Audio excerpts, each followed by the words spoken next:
সুপ্রিয় দর্শক শ্রোতা, স্বাগত জানাচ্ছি। বাংলায় একটি প্রবাদ আছে, ছেড়ে দে মা কেঁদে বাঁচি। মার্কিন প্রেসিডেন্ট ডোনাল্ড ট্রাম্প এর অবস্থাও এখন এমনই। ইসরায়েলের কথায় সায় দিয়ে ইরান আক্রমণ করে এখন পালানোর পথ খুঁজছেন ডোনাল্ড ট্রাম্প। বিশ্লেষকদের মন্তব্য, ট্রাম্প ইরান আক্রমণ করে তার ক্যারিয়ারের সবচেয়ে বড় ভুল করেছেন। কারণ ইরান শুধু মধ্যপ্রাচ্যই নয়, এই পৃথিবীতেও এখন সুপার পাওয়ারদের মধ্যে একটি দেশ, যা অলরেডি প্রমাণ করে দিয়েছে ইরান। বিগত ২৮ ফেব্রুয়ারি আমেরিকা ও ইসরায়েলের অতর্কিত হামলায় প্রাণ হারান ইরানের সর্বোচ্চ ধর্মীয় নেতা আয়াতুল্লাহ আলী খামেনি সহ ইরানের সামরিক বাহিনীগুলোর সর্বোচ্চ পর্যায়ের ব্যক্তিবর্গরা।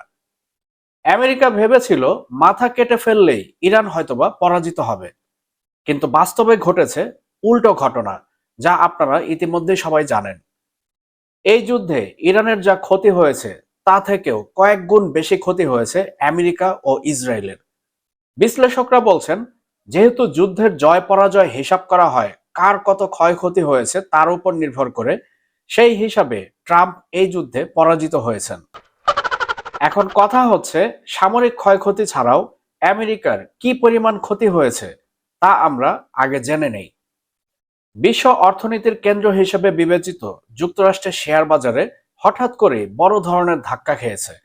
মাত্র ২ সপ্তাহের মধ্যে বাজার থেকে প্রায় $২.২ ট্রিলিয়ন মূলধন উধাও হয়ে গিয়েছে, যা বিনিয়োগকারীদের মধ্যে ব্যাপক উদ্বেগ সৃষ্টি করেছে। বিশ্লেষকদের মতে এই পতনের পেছনে রয়েছে একাধিক কারণ। প্রথমত, মধ্যপ্রাচ্যে উত্তেজনা বৃদ্ধি, দ্বিতীয়ত তেলের দাম দ্রুত বেড়ে যাওয়া, এবং তৃতীয়ত বৈশ্বিক অর্থনীতিতে অনিশ্চয়তা। বিশ্বজুড়ে বিনিয়োগকারীরা এখন প্রশ্ন তুলছেন, এটি কি সাময়িক বাজার সংশোধন, নাকি বড় কোনো অর্থনৈতিক সংকটের সূচনা? ওয়াল স্ট্রিটে শেয়ার বিক্রির চাপ অব্যাহত রয়েছে। গত কয়েক সপ্তাহ ধরে যুক্তরাষ্ট্রের প্রধান ৩টি শেয়ার সূচক ডাও জোন্স, S&P 500 এবং নাসদাক একাধিক সেশনে বড় পতনের মুখে পড়েছে। বিশেষ করে প্রযুক্তি কোম্পানি এবং জ্বালানি নির্ভর শিল্পগুলোর শেয়ারে বড় ধরনের বিক্রির চাপ দেখা গিয়েছে। বাজার বিশ্লেষকদের মতে বিনিয়োগকারীরা বর্তমানে ঝুঁকিপূর্ণ সম্পদ থেকে অর্থ তুলে তুলনামূলক নিরাপদ বিনিয়োগে চলে যাচ্ছেন। এই প্রবণতাকে অর্থনীতিবিদরা রিস্ক অফ সেন্টিমেন্ট হিসেবে বর্ণনা করেন। অর্থাৎ বাজারে যখন অনিশ্চয়তা বাড়ে, তখন বিনিয়োগকারীরা শেয়ার থেকে সরে গিয়ে সোনা, সরকারি বন্ড বা নগদ অর্থের দিকে ঝুঁকে পড়েন। বিশ্ব বাজারের উপর সবচেয়ে বড় প্রভাব ফেলেছে মধ্যপ্রাচ্যের সাম্প্রতিক উত্তেজনা। এই অঞ্চলে সংঘাত বৃদ্ধি পাওয়ায় আন্তর্জাতিক তেল সরবরাহ নিয়ে নতুন করে উদ্বেগ তৈরি হয়েছে। বিশ্বের সবচেয়ে গুরুত্বপূর্ণ জ্বালানি পরিবহন পথগুলোর একটি হলো হরমুজ প্রণালী, আর এই পথ দিয়েই প্রতিদিন বিশ্বের প্রায় 20% তেল রপ্তানি হয়। আপনারা সবাই জানেন, বর্তমানে এই হরমুজ প্রণালী রয়েছে ইরানের IRGCর নিয়ন্ত্রণে, যার ফলে আমেরিকা ও ইসরায়েলপন্থী জাহাজগুলো এখন আর তেল সরবরাহ করতে পারছে না। আর এ কারণেই বৈশ্বিক জ্বালানি বাজারে বড় ধরনের ধাক্কা লেগেছে। এই আশঙ্কাই মূলত আন্তর্জাতিক বাজারে তেলের দাম দ্রুত বাড়িয়ে দিয়েছে। এখন কথা হচ্ছে, তেলের দাম বাড়লে কেন শেয়ার বাজার পড়ে যায়? অর্থনীতির একটি গুরুত্বপূর্ণ বাস্তবতা হলো, তেলের দাম বাড়লে প্রায় সব শিল্পক্ষেত্রেই খরচ বৃদ্ধি পায়। কারণ পরিবহন, উৎপাদন এবং সরবরাহ সব ক্ষেত্রেই জ্বালানি প্রয়োজন হয়। তেলের দাম বাড়লে কোম্পানিগুলোর উৎপাদন ব্যয় বাড়ে, যার ফলে তাদের লাভ কমে যায়। এই পরিস্থিতিতে বিনিয়োগকারীরা সাধারণত শেয়ার বিক্রি করে দেন, কারণ তারা ভবিষ্যতে কোম্পানির আয় কমে যাওয়ার আশঙ্কা করেন। বিভিন্ন আন্তর্জাতিক বিনিয়োগ ব্যাংক এবং বিশ্লেষক প্রতিষ্ঠান ইতিমধ্যে সতর্কবার্তা দিয়েছে যে বর্তমান পরিস্থিতি অব্যাহত থাকলে বাজারে আরো বড় পতন হতে পারে।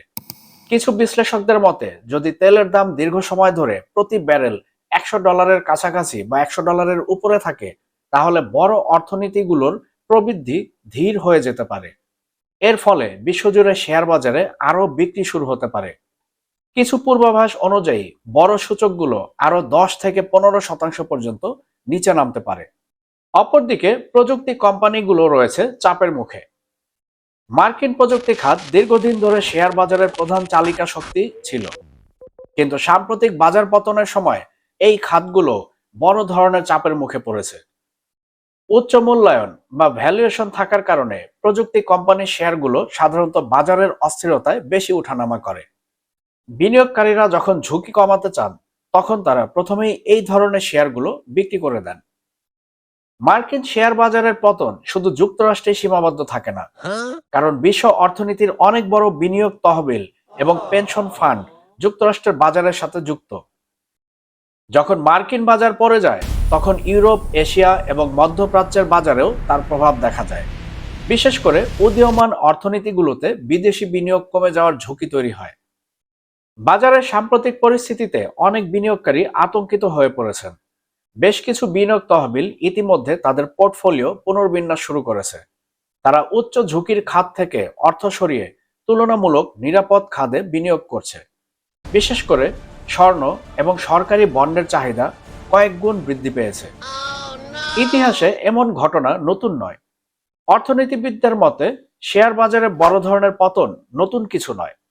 ইতিহাসে বহুবার এমন ঘটনা ঘটেছে যেখানে অল্প সময়ের মধ্যে বাজার থেকে বিপুল পরিমাণ অর্থ উধাও হয়ে গিয়েছে।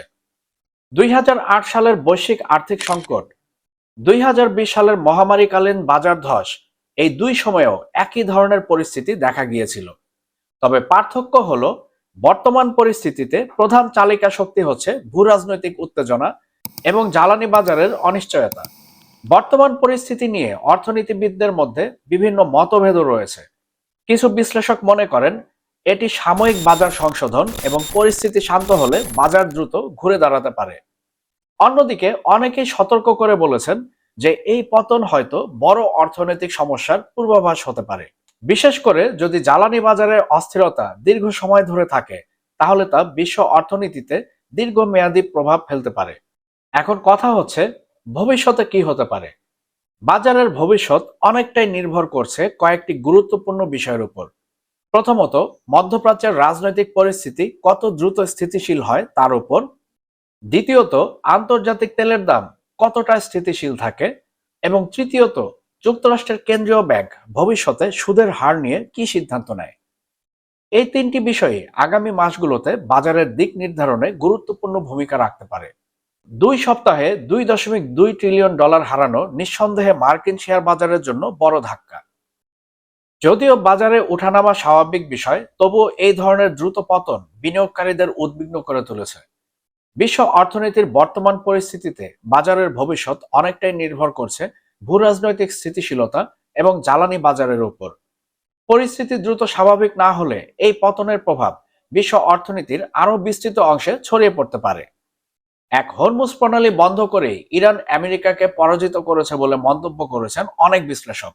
কারণ এই হরমুজ প্রণালী বন্ধের পর আমেরিকা তার ক্ষমতায় এই জ্বালানি রপ্তানি পথ খুলে দিতে পারেনি। সেই সাথে অন্যান্য দেশের কাছে সাহায্য প্রার্থনা করেছেন ট্রাম্প, যেন অন্যান্য দেশ আমেরিকার সাথে যুক্ত হয়ে যুদ্ধ জাহাজ প্রেরণ করে এবং ইরানের বিরুদ্ধে যুদ্ধে লিপ্ত হয়ে ইরানকে পরাজিত করে হরমুজ প্রণালী আবার আমেরিকার দখলে নিতে পারে। বিশ্লেষকরা বলছেন ট্রাম্পের এই সাহায্য চাওয়াটাই হচ্ছে তার মূল পরাজয়। আমেরিকা যে এখন আর সুপার পাওয়ার নেই, তারা যে ইরানের কাছে নিরুপায়, তার প্রমাণ। সাহায্য না পেয়ে ইতিমধ্যেই হুমকি ধামকি দিচ্ছেন বিশেষত ন্যাটো দেশগুলোকে। এখন দেখার বিষয় আমেরিকা বা ট্রাম্প এই যুদ্ধে কতটা টিকে থাকতে পারেন। বন্ধুরা, আপনারা কি মনে করছেন? আপনাদের মূল্যবান মতামত অবশ্যই কমেন্টে আমাদেরকে জানাবেন। আর আমাদের ভিডিও ভালো লাগলে লাইক ও শেয়ার করবেন। আর আমাদের চ্যানেলটি সাবস্ক্রাইব করে all bell icon notification on করে আমাদের সাথেই থাকবেন। দেখা হবে পরবর্তী ভিডিওতে। ততক্ষণ পর্যন্ত সবাই ভালো থাকবেন, সুস্থ থাকবেন, বাংলাদেশকে ভালোবাসবেন।